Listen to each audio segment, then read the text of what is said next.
Another bank we all have a stake in, another bank losing money under a new boss. Although it needed a bailout of billions, Lloyds had returned to profit. But in the red again, taxpayers and shareholders are a long way from getting their money back. For Brian Peart, that means hundreds of thousands of pounds have disappeared. It was catastrophic. I paid tax on all that and I don't have the money now.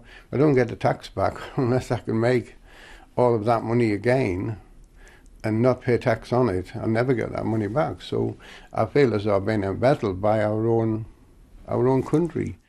Lloyds lost £3.5 billion, but put aside almost as much, £3.2 billion, to compensate consumers sold insurance when they shouldn't have been.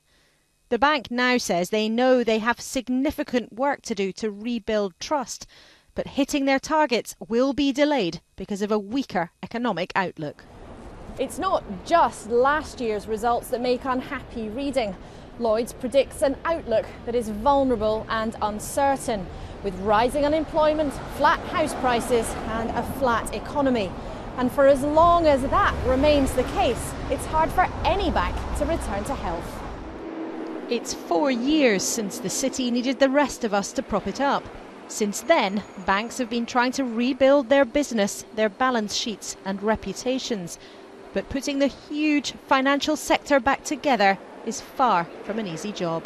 Anybody who's looking for a return to levels of 2007 is probably deluding themselves. What we're looking at is a sector that's returning to health.